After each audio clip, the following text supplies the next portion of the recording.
네, 우리 지난주에는 나의 안에 감사의 강이 흐르고 있다. 이제 이런 내용으로 말씀을 나눴습니다.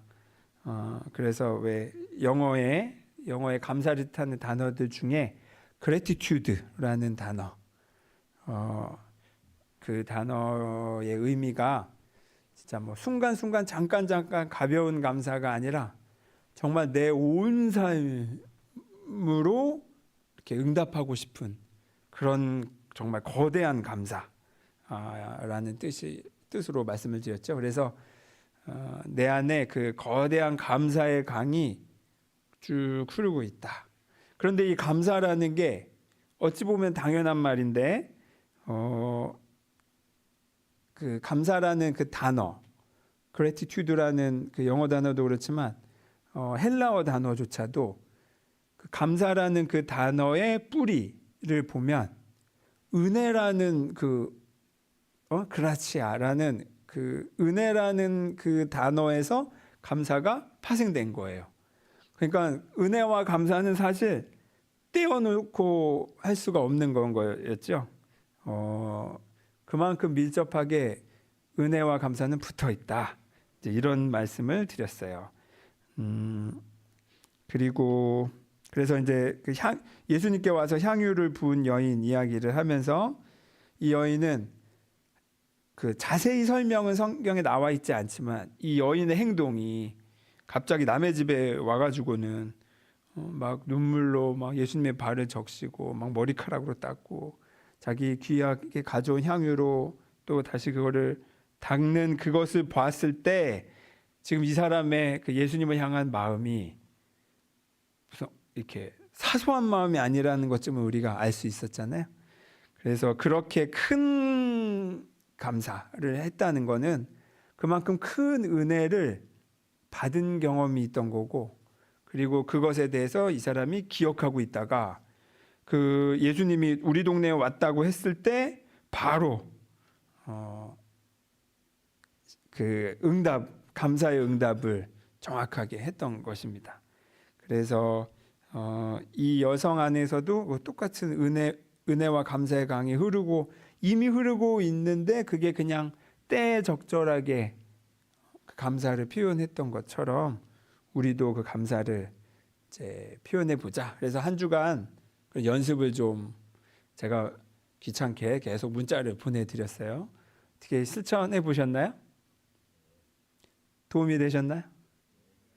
저는 제가 하자고 해놓고 굉장히 힘든 시간을 보냈어요. 일단 몸의 컨디션이 안 좋아가지고 막 들쑥날쑥해서, 그러니까 이 몸이 아프면 짜증도 더 잘 나잖아요. 이렇게 내가 이렇게 뭐랄까 착하고 이렇게 선하고 의로운 민도누가 그냥 몸 좀 피곤하다고 이렇게 짜증의 날을 쉽게도 내는구나, 이런 걸 또 새삼 발견하게 되고, 내가 우리 같이 실천해 보자고 그냥 무작정 해보자고 했는데 왜 이게 감사가 되게 어렵네? 라고 나는 좀 실패했나? 라고 생각하면 그게 아니다. 어떤 상황이 오든 간에 그 즉시 내가 알아차린 즉시 그냥 감사합니다로 의식을 전환시키는 거예요. 이유가 있어서 감사하는 게 아니라 태도로서 일단 감사를 선택하고 그 다음에 무슨 일이 벌어지는가를 보자라고 했습니다. 확실히 더 많은 짜증을 제가 낼 수도 있었는데, 더 많은 기분 나쁨을 경험할 수도 있었는데, 제가 순간순간 계속 감사를 하니까 멈추는 게 느껴지더라고요, 제 안에서도. 그리고 요런 연습이 여러분 사소한 연습이 아니에요. 진짜 그런 표현 하잖아요. 사람 성깔은 뭐 하나님도 못 고쳐, 뭐 이런 얘기 우스갯소리로 하잖아요. 사람 성격은 성령도 못 고친다, 뭐 이런 말 하는데 저는 고칠 수 있다고 생각해요. 예를 들면 부정적인 내용일수록 이렇게 감사를 사소하게 하는 사람은 그 방향으로 안 갈 수가 없어요. 마치 우리가 먹고 있는 음식이 결국 내 건강과 내 인생을 방향을 정해주듯이 감사의 이 태도가 내 삶의 방향을 이끌어 줍니다. 이것은 이제 여러분 잘 기억해 주시고, 그래서 수시로 감사 하나도 감사하지 않은 상황에서도 감사를 선택하는 게 그게 믿음이다. 그래서 그 예수님이 마지막에 향유 부은 여인에게 말씀하시나요? 너의 믿음이 너를 구원했다. 너가 이렇게 은혜를 기억하고 그 은혜에 너의 모든 것을 다해서 응답하는 이 감사가 결국 너의 믿음이고, 그것이 너로 하여금 너의 불행한 삶에서 구원했다. 이렇게 말씀을 나눴었습니다. 오늘은 갈등에 대해서 이야기를 좀 나누려고 해요. 근데 특히 내가 신뢰하는 관계와 신뢰하는 사람들과 신뢰하는 모임에서 갈등이 일어났을 때, 그럴 때에 이제 우리가 이걸 어떻게 이해하면 좋을까, 이런 얘기를 나누고 싶어요. 근데 사실 이 사람 사이, 저는 이렇더라고요. 일이 어려운 거는 둘째고, 관계가 어려우면 진짜 그때 스트레스가 많이 받더라고요. 일이야 그냥 잘 못하는 일이라도 시간이 지나면 결국엔 하게 돼 있어요. 그런데 내가 좋아하는 일조차, 예를 들면 내가 직장 생활에서 그 직장의 사람들과 관계가 망가져 있다. 그리고 그게 엄청난 갈등이 연속된다. 그러면 그것 때문에 소진되는 내 내적인 에너지가 너무 커. 그래서 정작 내가 해야 할 일에 지장을 받더라고요. 그리고 이런 식으로 관계에 있어 뭔가 상처를 받거나 아니면 스트레스를 너무 받으면, 이게 반복되면 어떻게 돼요? 사람 만나는 게 싫어져요. 그리고 피하게 되고, 그리고 근데 만약에 이게 교회에서 그런 갈등이 일어난다. 그리고 너무 스트레스 받는다. 그러면 자연스럽게 더 나은 모임, 더 나은 어떤 관계를 찾게 돼 있어요. 여기가 너무 힘드니까. 근데 이제 아까 말씀드렸듯이 같은 실망을, 같은 상처를 입더라도, 같은 관계 갈등을 겪더라도 내가 신뢰했던 모임에서, 예를 들면 교회가 그 중에 하나일 수도 있죠. 교회 내에서 그런 갈등을 겪으면 더 힘들죠. 왜냐하면 나는 기대한 바가 있었는데, 나는 교회를 통해서 좀 안식을 얻고 편안하고 위로를 받길 원했는데 오히려 더 스트레스를 받네. 그러니까 다른 데서 같은 일을 겪어도 교회에서 겪으면, 또 혹은 내가 신뢰하는 관계에서 그걸 겪으면 더 큰 스트레스가 되기 마련이에요. 그래서 그래서 더 크게 실망하고 더 크게 비판하게 되죠. 그런데 여기서 우리가 하나 좀 기억할 바가 있어요. 사실 우리가 그런 완전한 모임, 완전한 공동체, 완전한 교회를 기대하는 거는 잘못되지 않았어요. 그건 당연하죠. 더 나으니까 이렇게 다니는 거지, 만약에 세상보다 더 못하면 굳이 못하러 교회를 다닙니까? 그거 기대하는 것 자체는 잘못된 게 아니다. 그런데 동시에 또 하나 기억해야 될 게 있어요. 만약에 우리 교회에 예수님이 다 오셨으면 그런 여러 분란과 갈등과 그냥 한 방에 다 잠재우시고 이상적인 교회가 될 텐데 라고 생각하세요? 그렇게 따지면 예수님도 그런 공동체를 성공하신 적이 없어. 무슨 말이에요? 예수님의 제자들조차 어땠습니까? 예수님한테 선택을 받은 제자들인데 가장 측근해서. 그런데 이 제자들조차 뒤로 갈수록 뭘 하냐면 어머니 아버지 통해서 예수님께 촌지 찔러 넣어가지고 우리 아들 2명 나중에 좀 하늘나라 가시거든. 좋은 자리에 좀 해주세요. 그래서 이것도 들켰네. 그래서 또 제자들끼리 그냥 너 이 자식아 뭐 이제 이런 싸움이 일어난 거예요. 그리고 또 제자 한 명은 예수님을 팔아 넘기기도 하고 은화를 받고 또 그렇게 내가 수제자인 것처럼 행세하던 베드로는 결국엔 예수님 자기 목숨이 위협을 받으니까 예수님 나몰라라 하고 도망가잖아요. 그러니까 이런 제자들이 평상시에 그렇게 완전한 이상적인 그런 공동체로서 그런 관계를 가졌겠냐는 거예요. 아닌 거죠.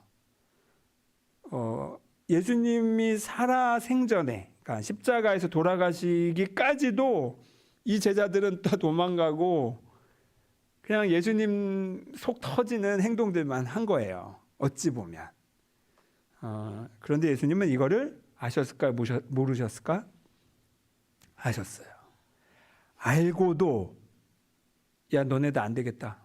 다 이제 해산. 너네 가지고는 희망이 없어. 하나님 나라를 너희들 가지고는 안 되겠어. 라고 해산시키는 게 아니라 이 뭐랄까 어찌 보면 실망스러운 제자들인데도 이 제자들과 함께 끝까지 계속 가셨어요. 기억해야 되는 건 이거예요. 우리가 교회를 통해서 당연히 우리 영혼의 성숙과 더 나아짐과 위로와 안식을 기대하는 것은 잘못된 게 아니다. 그건 당연하다. 그런데 동시에 그런데 교회조차도 완전하지 않을 수 있다. 그리고 그것 또한 예수님의 그 마음 안 계획 안에 이미 있다는 거예요. 그러니까 이 공동체가 불완전하다는 거가 변수가 아니라 상수라는 거예요. 상수. 그리고 기억해야 될 또 하나 중요한 게 있어요. 교회 다니는 사람 왜 저래? 저 김집사 왜 저래? 저 민목사 말을 왜 저렇게 해? 라고 하면서 그 사람들의 불완전함이 있을 수 있지만 하나 우리가 자기 성찰이 되는 사람이라면 모두 생각할 수 있겠어요. 그 불완전함에 교회의 불완전함에 누구도 기여할 수 있는 거예요. 나도 기여할 수 있는 거예요. 근데 보통은 내가 그거 기여하는 거는 잘 안 보여요. 이게 어쩔 수 없어. 자기 객관화하는 게 되게 힘든 일이에요. 근데 나도 무언가 잘못된 것을 혹은 불완전함을 기여할 수도 있다. 그렇다고 해서 무슨 자책하면서 살아라 이런 뜻이 아니라 나도 불완전하고 저 사람도 불완전하고 심지어 민도는 목사도 불완전한 이 공동체가 그러면 이제 나는 이 교회 공동체를 어떻게 바라봐야 될까? 혹은 내가 신뢰하는 신앙 공동체들이나 신뢰하는 모임을 내가 어떻게 바라봐야 할까라는 거예요. 기대도 하지만 이상적으로만은 보지 않는 거. 그냥 뭐 다른 수가 있나? 그냥 이렇게 하는 거예요. 그런데 이게 단순히 어찌 보면 뭐 씁쓸하다. 그냥 어쩔 수 없나 보다. 이런 식으로 신앙생활을 하라는 뜻이 아닙니다. 오히려 이 불완전함이 교회 내에서 일어나는 갈등들이나 문제들이 그냥 외적으로 보기에는 무언가 잘못해서 그런 일이 벌어지는 것처럼 보일 수는 있지만 더 깊은 곳에서는 그 갈등과 문제를 건강하게 직면하고 거기서 내가 어떤 선택들을 그 순간순간 하느냐 이 자체가 목적인 거예요. 우리는 결과를 생각하죠. 여기 뭐 다 천사 같은 사람들만 있고 모든 문제가 아무것도 없고 우리의 그 이상적인 결과값이 있다 보니까 항상 그 이상적인 결과의 모습에 비춰서 현재의 불완전함을 자꾸 비교해요. 대조해요. 그래서 이건 이게 문제고 저건 저게 문제고 늘 이런 것들이 보여요. 그래서 빨리 어떻게든 이걸 해결해가지고 이상적인 아주 다 천사들만 있는 교회로 우리가 빨리 가야지 라고 생각하기 쉬워요. 이거는 큰 착각입니다. 예수님도 생전에 그 십자가 달리시기 전에 그런 공동체는 못 만드셨다. 그러면 예수님은 도대체 무슨 희망을 가지고 이 뭐라 그래, 모자른 부족한 실수가 많은 제자들을 이끌고 가셨을까? 우리는 무슨 마음으로 무슨 보람이 있어야지 뭐 결과에 대한, 근데 그 결과를 바라보지 말고 무슨 보람으로 이 과정을 보내나 하면 이 과정 자체가 목적이기 때문에 그렇습니다. 이 불완전함에서 우리가 어떤 선택을 매 순간순간 하는가를, 관계의 불완전함에서, 갈등에서 나는 하나님의 자녀로서 어떤 선택을 하는가가, 실은 하나님은 저기 이상적인 결과에 빨리 다 천사가 되나 안 되나 봐야지, 결과에 지금 하나님의 시선이 가 있는 게 아니라 지금 이런 갈등 중에 도누는 어떤 선택을 할까? 어떤 자리에서, 어떤 정체성에서, 피해자 정체성에서 원망의 말들을 쏟아낼까? 아니면 하나님의 자녀로서 사랑의 책임을 다하려고 할까? 사실 그 과정 하나하나가 하나님이 보시는 목적이라면, 그러면 우리는 결과에 치우치기보다는, 결과에 집착하기보다는 과정에 우리의 마음을 더 실을 수 있죠. 오늘 드리려고 했던 이제 설교 결론은 이겁니다. 근데 우선은 우리가 생각할 거는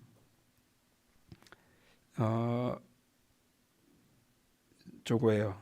이 고린도서서 10장 13절 말씀, 제가 세번역 성경으로 읽어드릴게요.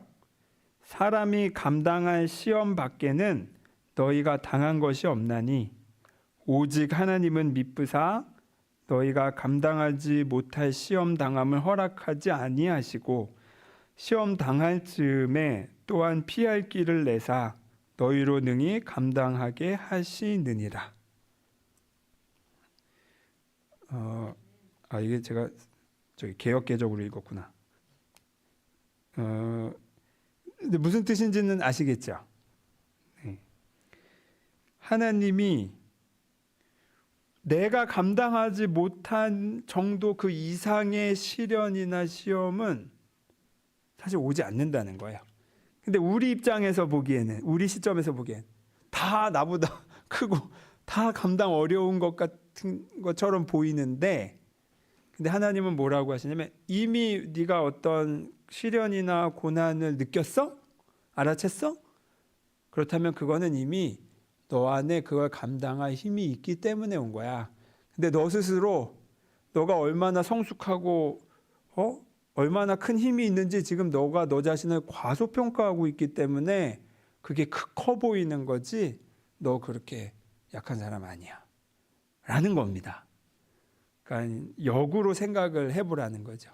이미 일어난 시련은, 이미 나에게 온 시험은 내가 감당할 힘이 있기 때문이다. 다만 여러분, 이 시련과 시험을 잘 감당한다, 또 이것을 해결한다라는 게 뭐든지 다 내가 나이스한 결과로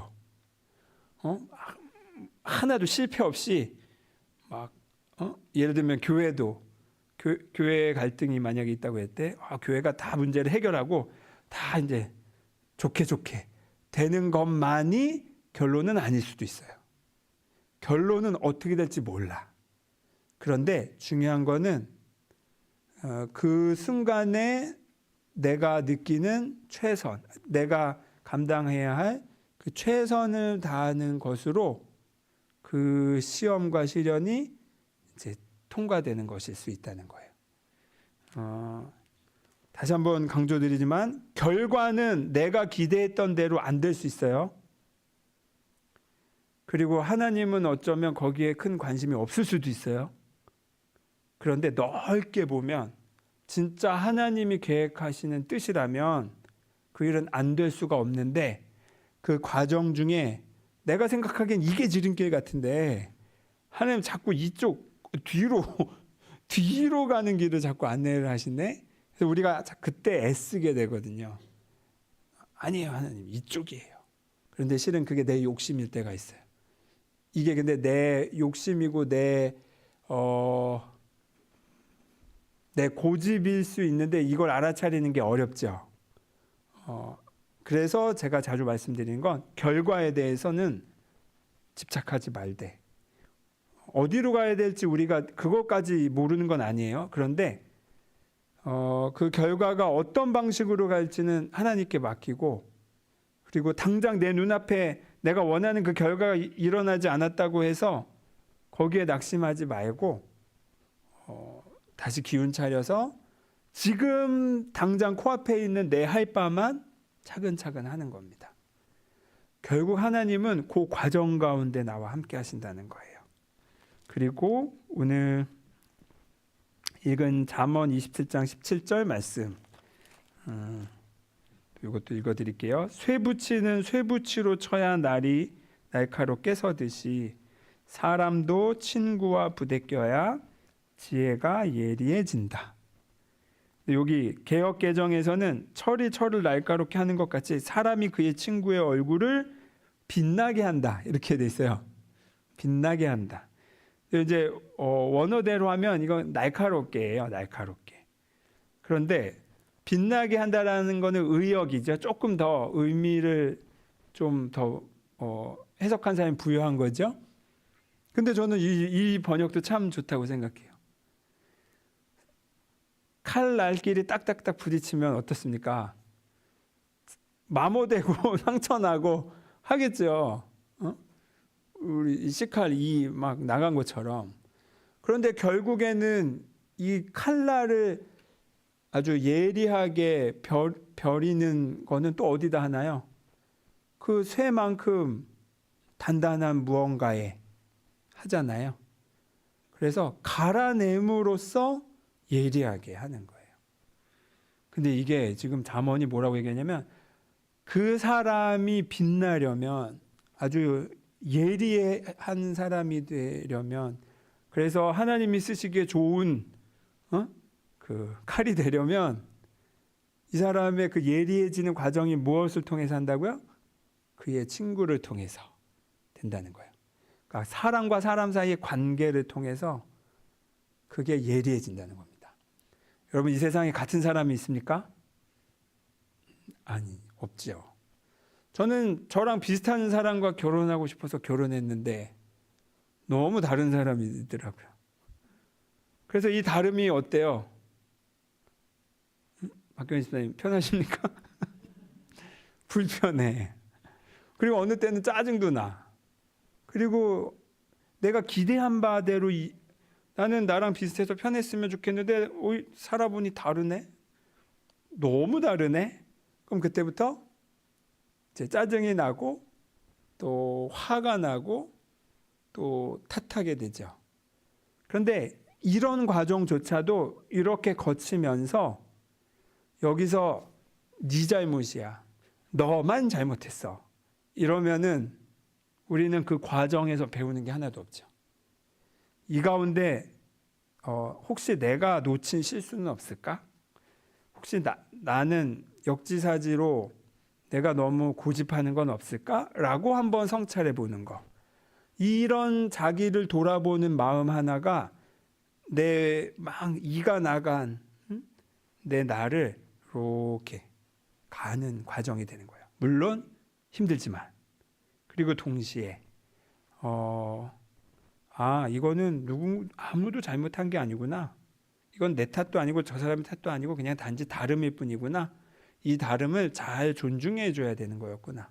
그리고 나도 존중받지만 나도 내 상대방을, 내 친구를, 내 가족을, 그리고 우리 교회 사람을 잘 존중해 줘야 되는 거였구나 라고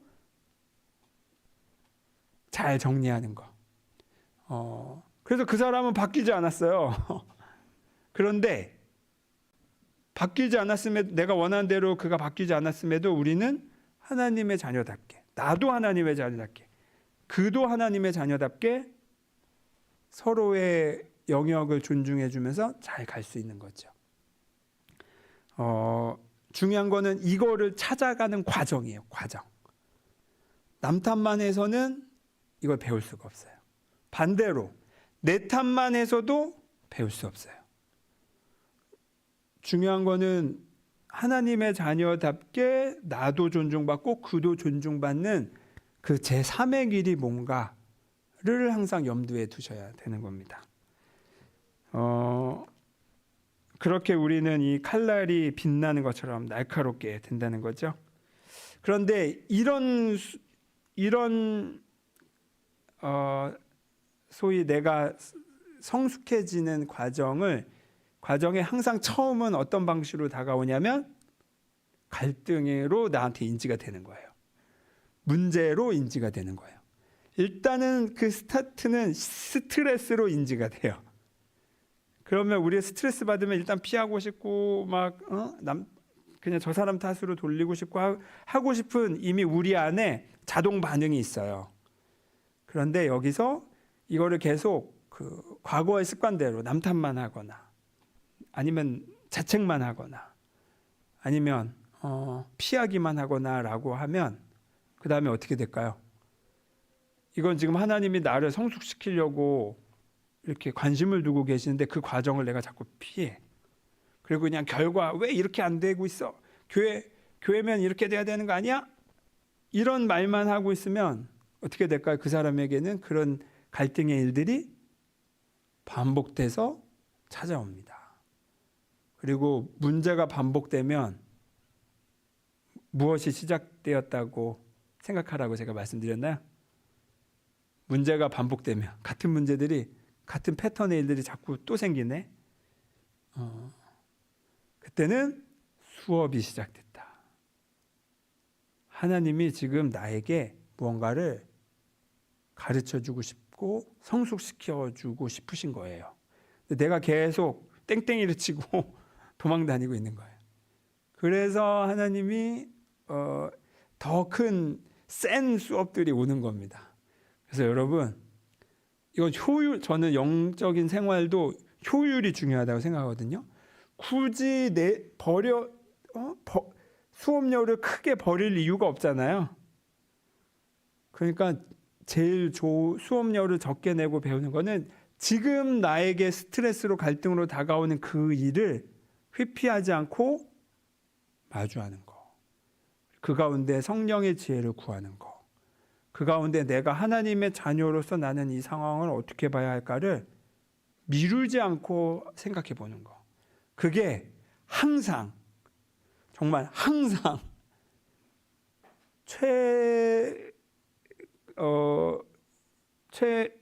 가장 적은 수업료를 내고 가장 적은 스트레스로 그거를 통과하는 방법이에요. 그러니 미룰 이유가 없습니다. 항상 그걸 미루면 더 큰 스트레스로 비슷한 상황이 올 거예요. 왜냐하면 내가 자꾸 무시하니까 그럴 때는 충격요법으로 세게 온단 말이에요. 우리가 잘 때 꾸는 꿈도 마찬가지예요. 우리가 악몽이라고 하는 꿈은 대부분 좋은 꿈이에요.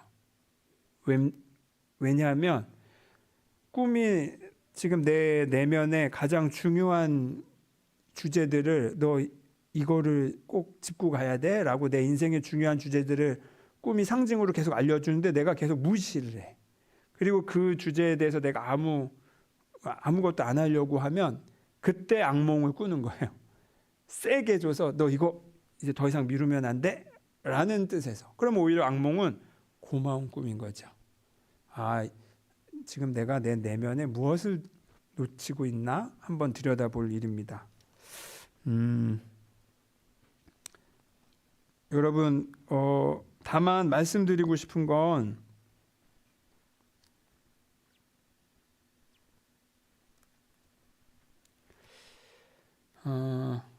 예를 들면 교회 내에서 갈등이 있고 그거를 마주하고 해결할 때 내 할 바를 정말 누군가 남 탓을 하지 않고 내가 하나님 자녀로서 나는 정말 최선을 다하고 지혜를 늘 하나님께 구했고, 그래서 내 할 수 있는 바를 최선을 다했음에도 불구하고 상대방은 안 바뀌고 여전히 예를 들면 뭐 거짓말을 하거나 전혀 진지하게 진심으로 이 사안을 대하지 않을 수도 있어요.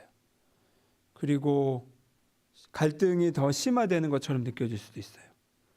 나는 대화를 하려고 많은 시도를 했는데 상대방은 감정적으로만 대하면서 더 파행으로 갈 수도 있어요. 사실 그런 교회들이 적잖이 많이 있어요. 얼마 전에도 뭐 아예 그냥 뉴스에 나오더라고요. 뭐 예를 들면 대표적인 예로 그런 게 있을 수도 있죠. 담임 목사가 교회 돈을 횡령했다. 그리고 그것에 대해서 일부 교인들이 해명을 요구할 수 있죠. 그러면 꼭 교회가 그럴 때 담임 목사를 옹호하는 그룹과 바로 잡으려고 하는, 항상 이렇게 나뉘어요. 아주 많은 경우에. 그리고 한쪽이 거짓말을 하는 거겠죠. 그리고 결국에는 이게 평행선을 달리다가 그냥 교회가 쪼개지는 일들이 지금까지 굉장히 많았습니다. 자, 결과가 어떤가요? 나는 정말 최선을 다해서 이 과정에 하나하나 하나님의 자녀로서 명료하게 하려고 진실하게 하려고 대했는데 결과는 교회가 쪼개졌어요. 그러면 실패한 걸까요? 이거는 당연히 마음이 아픈 일이죠. 당연히 마음이 아픈 일이에요.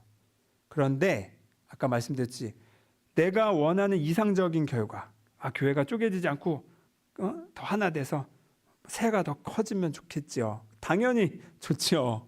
그런데 그렇게 되지 않고 반대로 내가 원하는 것과 정반대의 결과가 일어났다 하더라도 중요한 건 결과에 집착하는 게 아니라 과정, 이 갈등을 내가 정직하게 마주하기 위해 나는 하나님의 자녀답게 했는가. 그리고 물론 그 과정들의 그 섬세한 거는 각 상황마다 다를 수는 있어요. 어느 때는 내가 침묵하는 게 필요한 상황이 있을 수도 있고, 어느 때는 내가 끝까지 목소리를 내는 게 필요한 상황일 수도 있어요. 그거는 그 상황마다 달라. 왜냐하면 말씀드렸죠. 불변의 진리는 1000가지의 얼굴을 하고 각 상황에 맞춰서 드러날 수 있기 때문이에요. 그렇기 때문에 겸손하게 늘 물어야 돼요. 내가 이미 답을 다 아는 것처럼 하는 게 아니라. 근데 그 방식이 다를 수는 있어도 중요한 건 내가 계속 하나님께 묻는 거. 그리고 내가 계속 진실하게 하려고 하는 것. 그리고 이 관계에서 혹여 내가 하는 실수는 없을까? 자책하라는 게 아니라 성찰하라는 겁니다. 객관적으로. 그리고 혹여 내가 실수한 게 있을 때 기꺼이 사과할 수도 있는 용기. 이런 중요한 하나님 자녀로서의 성품이 내가 갖고 있는 것. 그 상태에서 하나님이 주시는 지혜마다 그 상황에 맞게 내가 대응하는 것. 이런 게 중요해요. 교회에서뿐만 아니라 가정에서도 마찬가지예요. 모든 엄마 아빠가 우리 대한민국만 봐도 모든 부모가 다 준비된 부모는 아니잖아요. 그냥 아이를 버리는 부모도 있잖아요. 내가 원하는 결과대로 되지 않을 수 있어. 우리 가정 내에서도, 가족 관계 내에서도 그 가족이 내가 원하는 이상적인 방식으로 행동하지 않을 수도 있어요. 그런데 이제 필요한 것은 왜 너는 안 변하느냐가 아니라 지금 나는 하나님 자녀답게 이 갈등 상황을 바라보고 있는가. 이 과정에 있습니다.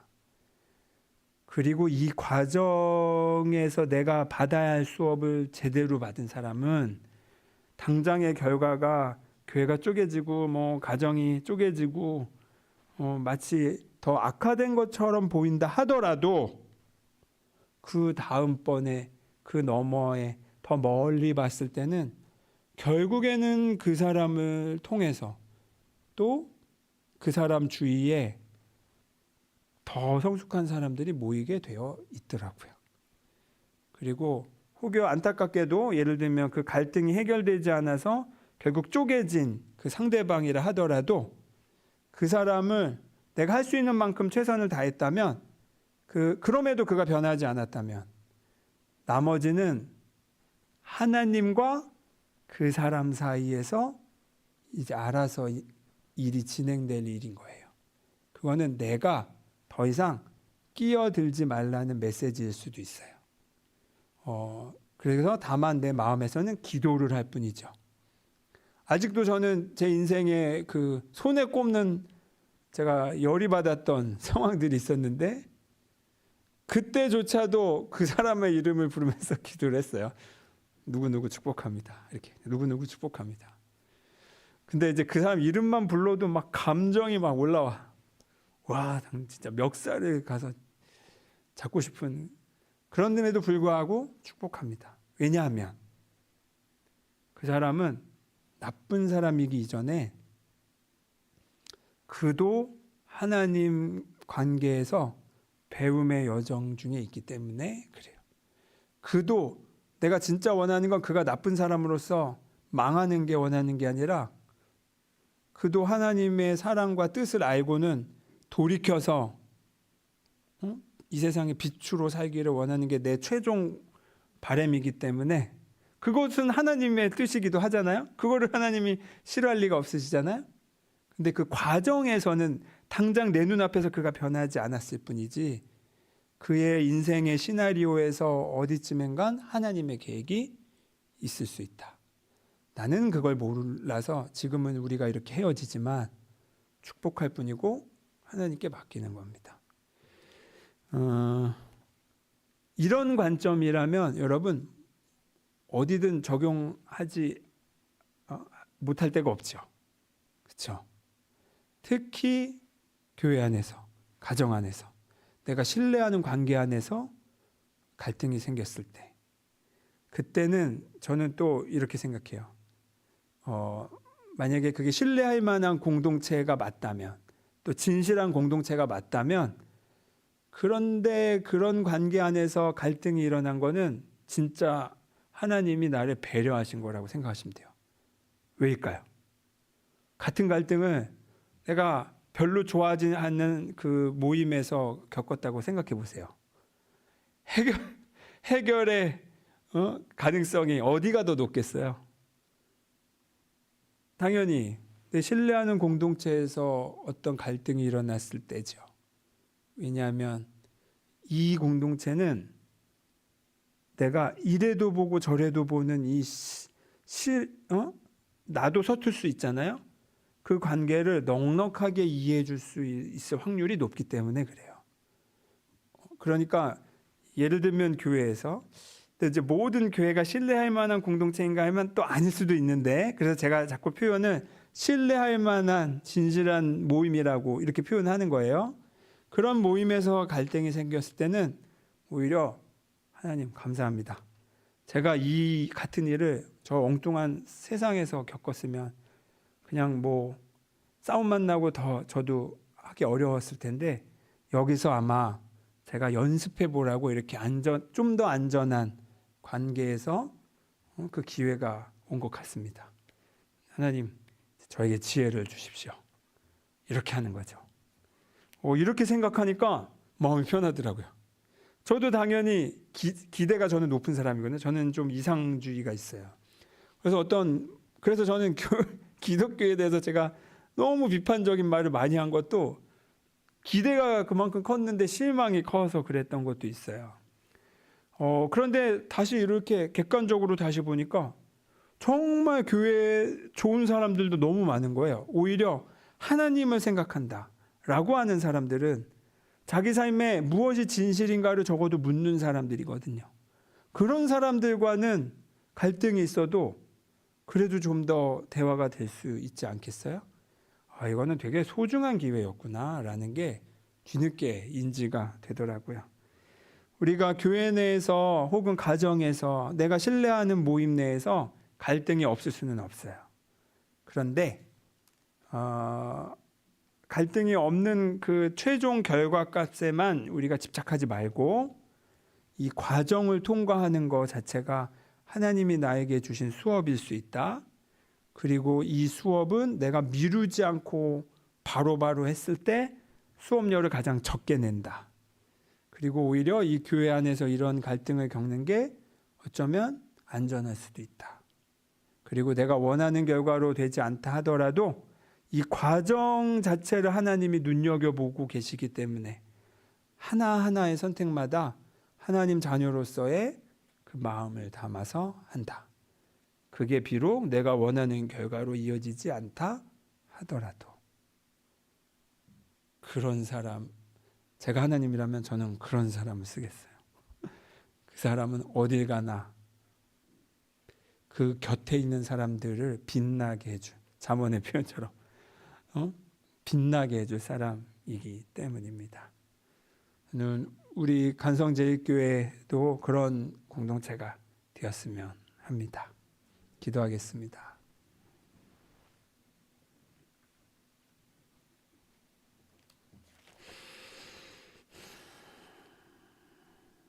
주님,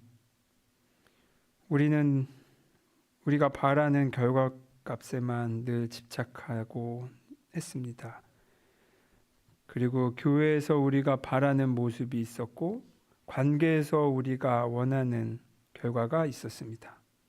그런데 그렇게 되지 않을 때 큰 실망과 스트레스를 받으며 떠나거나 아니면 누군가를 탓하는 방식으로 불만만 표현할 때가 많이 있었습니다. 이 시간 결과가 아니라 그 갈등의 과정을 어떻게 바라볼지 우리가 주님의 지혜를 구합니다. 하나님, 우리가 멈추어서 이 갈등마저도 성숙한 수업의 과정임을 받아들이고 주님의 지혜를 구할 때에 주님 밝은 빛을 비추셔서 예수님께서 제자들과 함께 그 불완전한 공동체를 이끌고 항상 길 위에 서셨듯이 우리도 이 여정 자체가 하나의 선물임을 기억하며 잘 배우며 살아가게 하옵소서. 예수 그리스도의 이름으로 기도드립니다. 아멘.